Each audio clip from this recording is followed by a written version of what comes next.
Halo pemirsa, apa kabar Anda hari ini? Senang sekali saya Ulfolia kembali menjumpai Anda dalam Berita Kaltim hari ini. Sejumlah berita aktual dan menarik telah kami siapkan untuk Anda dan berikut 3 berita utama Kaltim hari ini. Hindari jalan berlubang, 2 sepeda motor di Samarinda adu banteng.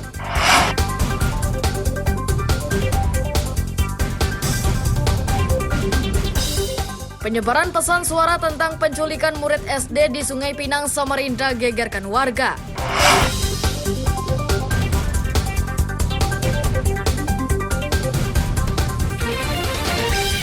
Dampak kegagalan menyerap anggaran, Silpa di Kutai Timur capai 1 triliun rupiah.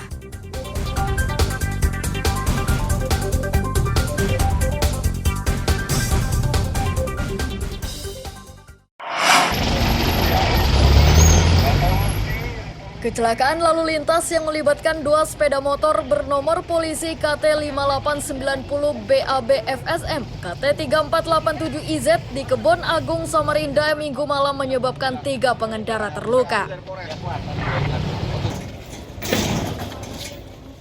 Seorang warga menyatakan kecelakaan ini bermula saat sebuah sepeda motor melaju dari arah Bontang hendak masuk ke dalam kota. Secara tiba-tiba mengambil jalur kanan untuk menghindari lubang di badan jalan. Upaya ini berbuah petaka karena dari arah berlawanan muncul sepeda motor lain hingga menyebabkan kedua sepeda motor tersebut adu banteng.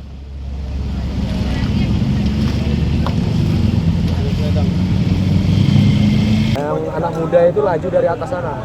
Yang mana motor mana? Motor Genio. Yang merah ya? Yang merah. Terus yang satu bapak-bapak ngindari lubang itu, lubang kan besar pak. Nah, tapi yang salah itu Genio yang ngambil ke kanan pak jalurnya. Oh, ngambil jalur kanan ya? Kanan. Laju dari atas ngambil jalur kanan. Yang motor Matic itu goncengan apa sendiri? Goncengan. Goncengan. Kemudian yang dari arah Samarinda? Bapak-bapak sendiri. Bapak ngindari lubang? Ngindari lubang. Tapi yang Matic ini terlalu ambil jalur kanan? Ya betul, ke kanan, terus ke kanan. Untuk korban sendiri bang, abang tahu seperti apa tadi bang? Yang bapak robek di bagian kepala pas saya buka helmnya. Ketua RT 06 Lempake mengungkapkan kecelakaan seperti itu sudah sering terjadi terutama di malam hari. Penyebab kejadian tersebut adalah jalan rusak dan minimnya penerangan. orang badak. Rusaknya itu dulu karena ada banjir. Banjir yang luar biasa lebatnya itu waktu itu, hujan lebatnya. Kemudian terjadi banjir. Yang pertama penyebabnya itu tuh. Hingga jalan lama-lama terkikis, rusak. Nah kemudian dari PU itu tambal sulam gitu ya. Tambal sulam rusak lagi tambal sulam.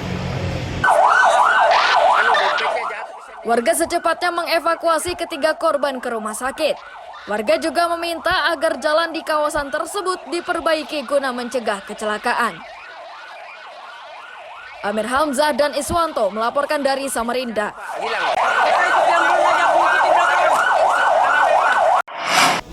Kamu di depan. Dan kamu kan nyuruh.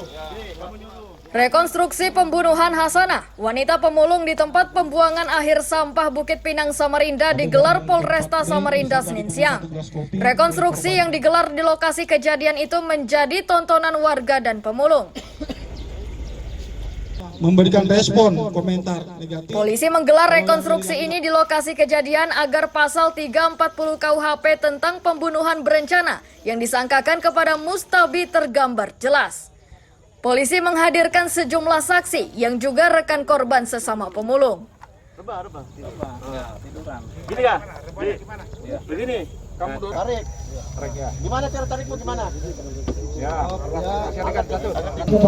Rekonstruksi untuk kasus pembunuhan dengan TKP TPA Bukit Pinang ya, yang mana tujuannya untuk mensesuaikan keterangan para saksi maupun tersangka dengan situasi di lapangan. Oke, untuk pasal 340 Pak sudah tergambar atau gimana Pak? Ya harapan kita bisa tergambar dari rekonstruksi ini. Kuasa hukum tersangka menyatakan rangkaian rekonstruksi sudah sesuai dengan berita acara pemeriksaan atau BAP. Namun demikian, kuasa hukum tersangka akan mencari celah untuk meringankan ancaman pidana kepada kliennya.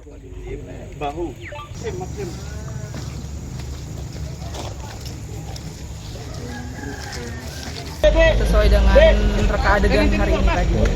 Artinya 340 terpenuhi atau gimana Ibu? Ya, Oke, siap. Makasih. Strateginya Bu, nanti di persidangan. Iya, selanjutnya gimana Bu? strateginya di persidangan ya saya kira nanti pada saat di persidangan tersangka ini tidak berbelit-belit dalam memberikan keterangan. Oke, siap. Itu akan menjadi nilai plus untuk kurangannya ini hukumannya nanti. Siap. Hasanah ditemukan tidak bernyawa di lokasi pembuangan akhir sampah Bukit Pinang, Samarinda, Kamis pagi 29 Desember 2022 lalu. Jasad Hasanah ditemukan setelah polisi bersama relawan dan keluarga mendiang melakukan pencarian selama 2 hari. Jasad Hasanah ditemukan di tepi jurang dengan ditutup kasur bekas. Mustabi ditangkap saat akan melarikan diri itu nekat menghabisi Hasanah karena sakit hati atas ucapan mendiang. Amir Hamzah dan Iswanto melaporkan dari Samarinda.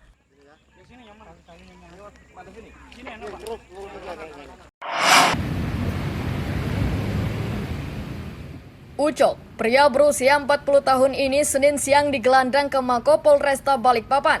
Ucok ditangkap karena kedapatan menyimpan narkotika jenis sabu-sabu. Dari tangannya, polisi menyita 16 bungkus sabu-sabu siap edar.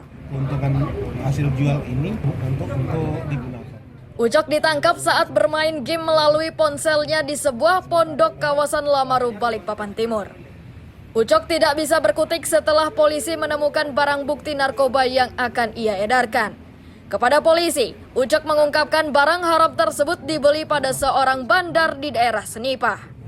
UH ya, inisial UH.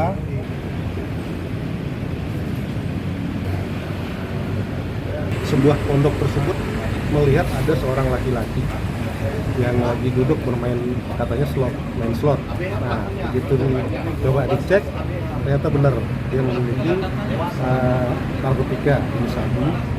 Itu terdapat padanya itu ada 16 paket sabu-sabu dan menurut pengakuan beliau barang tersebut dibeli dari daerah Senipah. Andil dengan nilai sekitar 1.400.000. Nah, dari sana dibeli, kemudian di sini dipecah-pecah menjadi 16 paket.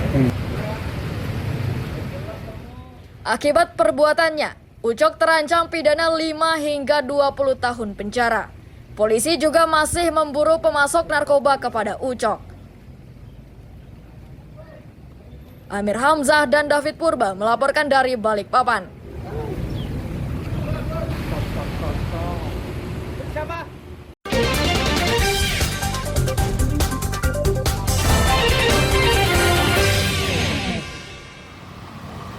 Masih bersama saya Ufaulia, pemirsa, kembali kami sampaikan 3 berita utama Kaltim hari ini.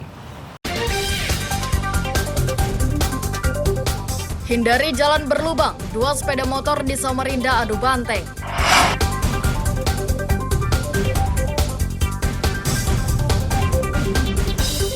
Penyebaran pesan suara tentang penculikan murid SD di Sungai Pinang, Samarinda gegerkan warga.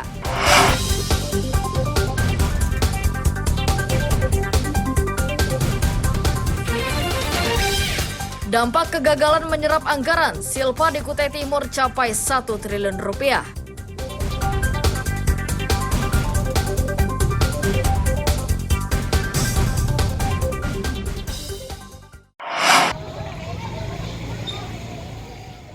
Penyebar pesan suara tentang penculikan murid SD Negeri 014 Mugirejo, Sungai Pinang, Samarinda melalui grup-grup percakapan akhirnya terungkap.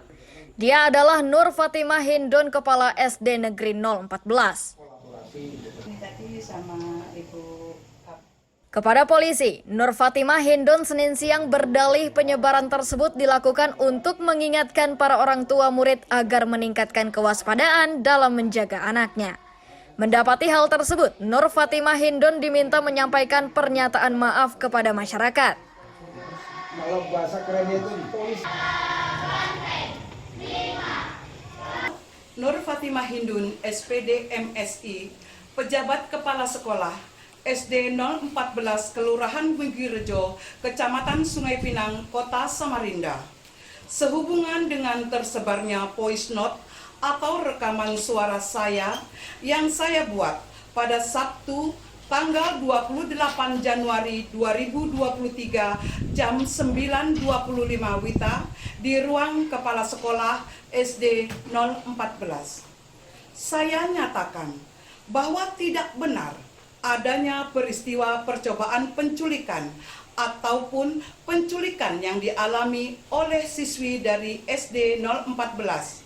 Dan hal tersebut saya lakukan semata-mata sebagai himbauan agar orang tua murid lebih waspada melakukan pengawasan terhadap putra-putrinya. Kapolsekta Sungai Pinang AKP Nurdianto menyatakan kepala sekolah ini didatangi guna mendapatkan penjelasan terkait alasan penyebaran pesan suara tersebut.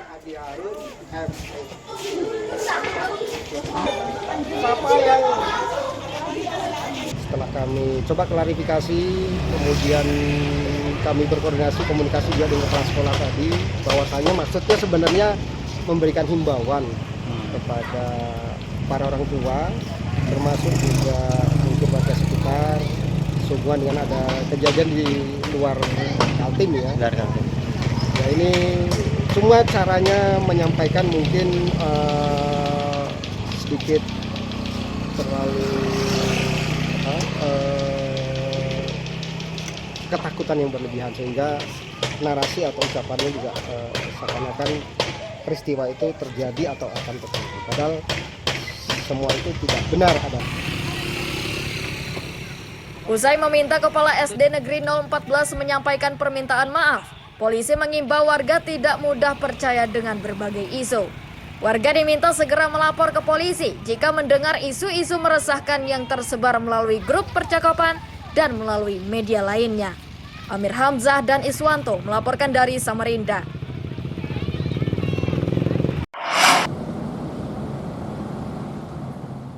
Polisi di Samarinda imbau warga tidak mudah percaya berbagai isu yang tersebar melalui media sosial dan sejenisnya. Hal itu untuk mengurangi keresahan akibat isu-isu tersebut. Masyarakat juga diimbau tidak buru-buru menyebar isu yang didapat melalui media sosial dan sejenisnya. Beberapa langkah yang harus dilakukan adalah mencari kebenaran informasi yang tersebar. Langkah lainnya melaporkan isu tersebut ke polisi atau tentara agar segera ditangani.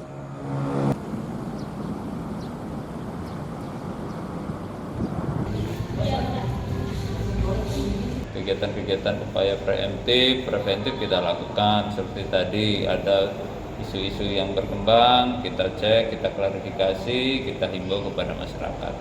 Dan sudah kita sampaikan dari awal kepada masyarakat, apabila ada kejadian, baik itu informasi ataupun betul-betul mengalami sebagai korban tindak pidana, ya segera mungkin melaporkan kepada pihak yang berwenang. Bisa di situ ada Babin Kamtibmas, mungkin ada Babinsa, mungkin ada Kapolsek ataupun aparat kepolisian lain yang ada di dekat, dilaporkan sehingga apa?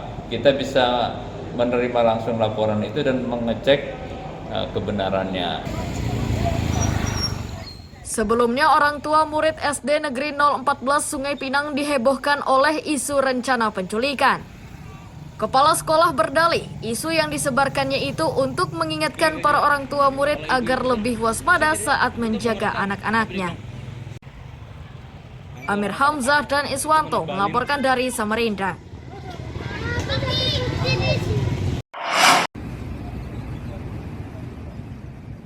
Pasca temuan COVID-19 varian XBB 1.5 Kraken pada seorang warga asing asal Polandia, Dinas Kesehatan Balikpapan memastikan bahwa varian tersebut belum menular kepada siapapun.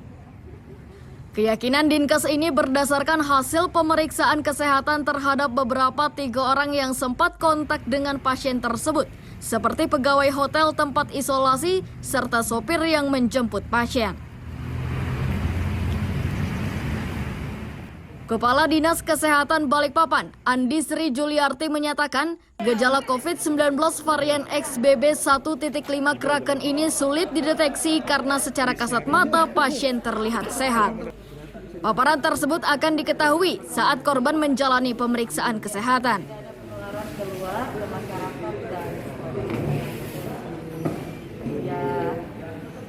Dari gejala yang kita ketahui, yang bersangkutan sehat, ya, tidak ada keluhan. Tetapi memang terdeteksi dari tes ketika masuk lokasi kerja. Kita ketahui bahwa di Kaltim, pekerja-pekerja migas dan tambang itu memang masih diwajibkan melakukan screening tes PCR sebelum masuk kerja. Bu, untuk tracing saat ini sejauh ini sudah seperti apa sih, Bu? Tracing juga sudah selesai, semua hasilnya negatif. Mulai dari sopir yang menjemputnya, kemudian hotel di tempat isolasinya, kontak-kontaknya.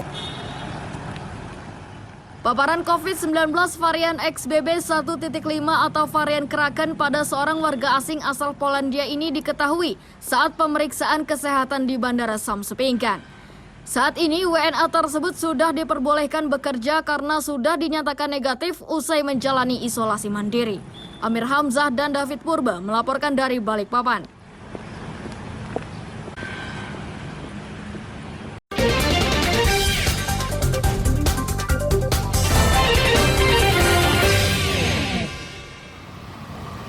Masih bersama saya Ufaulia, pemirsa, kembali kami sampaikan 3 berita utama Kaltim hari ini.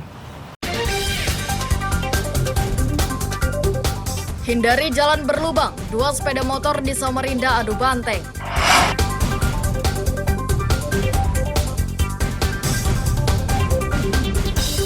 Penyebaran pesan suara tentang penculikan murid SD di Sungai Pinang, Samarinda gegerkan warga.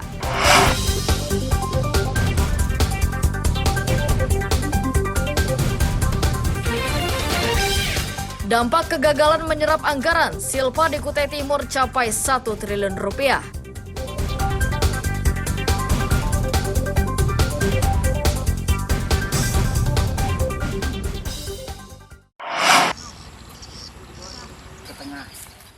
Pembangunan di Kutai Timur sepanjang tahun 2022 dinilai tidak optimal. Kondisi tersebut menyebabkan sisa lebih perhitungan anggaran atau silpa mencapai 1 triliun rupiah.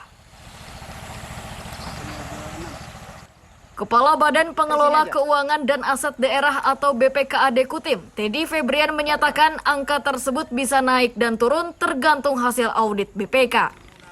Disebutkannya silpa terbesar berasal dari Dinas Perumahan dan Kawasan Pemukiman atau Perkim Kutim, Dinas Pekerjaan Umum, dan disusul dinas lainnya. Penyebab lain besaran silpa ini adalah tidak optimalnya kontraktor yang mengerjakan sejumlah proyek karena kesulitan mendapatkan material. Dampak lainnya curah hujan yang tinggi di akhir tahun 2022 menyebabkan pengerjaan proyek tidak maksimal.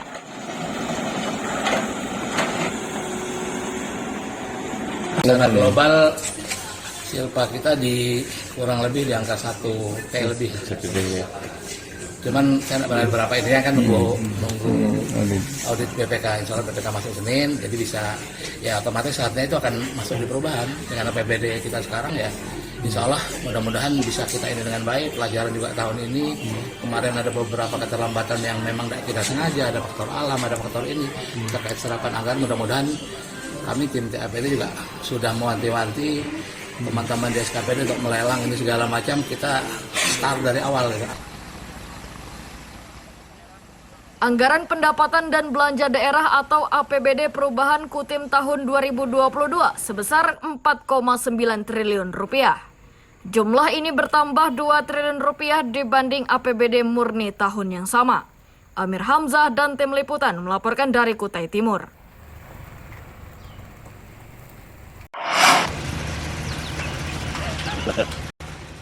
Pekerja di Ibu Kota Negara Nusantara di Sepaku, Penajam Pasar Utara dipastikan berkesempatan menyalurkan hak suara dalam pemilu 2024.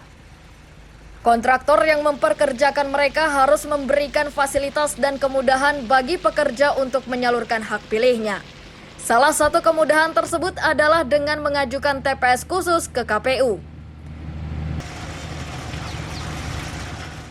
Ketua KPU Kaltim Rudiansyah menyatakan, TPS khusus sangat mungkin diberikan asalkan memenuhi 3 syarat. Calon pemilih sudah terdaftar sebagai pemilih tetap, pemilih tidak bisa menggunakan hak pilihnya di daerah asal, dan pemilih terkonsentrasi di satu tempat.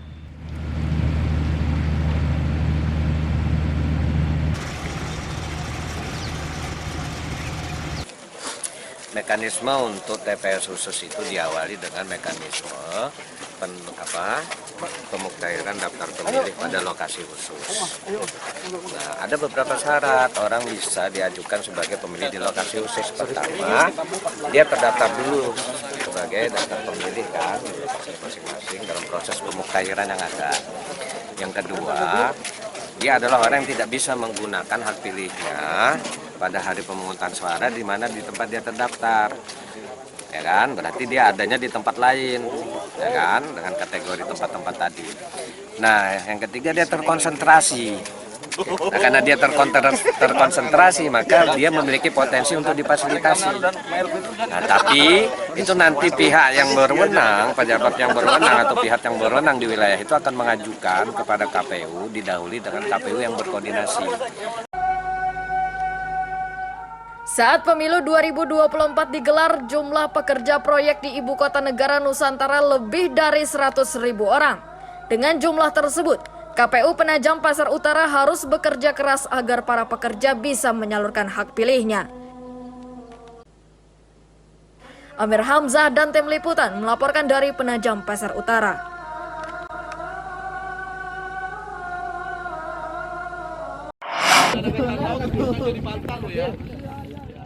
Nelayan di Kabupaten Berau hingga kini masih diresahkan oleh pencarian ikan dengan peralatan terlarang berupa bom ikan dan racun. Penggunaan alat tersebut berdampak terhadap nelayan yang masih menggunakan alat penangkapan tradisional karena hasil tangkapan mereka menyusut. Dinas Perikanan dan Kelautan Berau menyatakan kesulitan terberat untuk menangkap pelaku karena dinas ini belum memiliki sarana untuk patroli. Guna mengurangi keresahan nelayan, Dinas Perikanan di tahun 2023 mengajukan anggaran pembelian kapal cepat yang akan dijadikan sarana patroli laut. Upaya lainnya adalah dengan memberikan bantuan alat tangkap, perahu, dan benih untuk dibudidayakan melalui keramba. Kami ada membuat speed dalam rangka pengawasan di perairan umum ini. Kalau ada yang melanggar aturan seperti itu, selama ini kami tidak punya kendaraan dan anggaran terbatas. Kita coba minta didukung lah untuk operasional kita.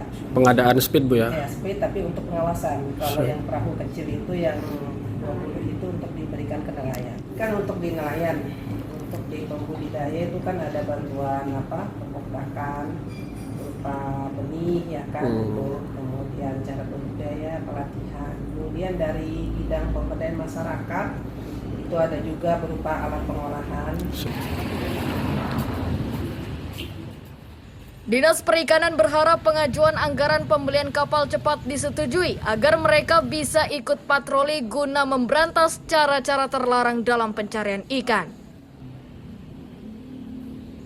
Amir Hamzah dan Miko Gusti melaporkan dari Kabupaten Berau. Sudah disiapkan Pak Jen. Siap.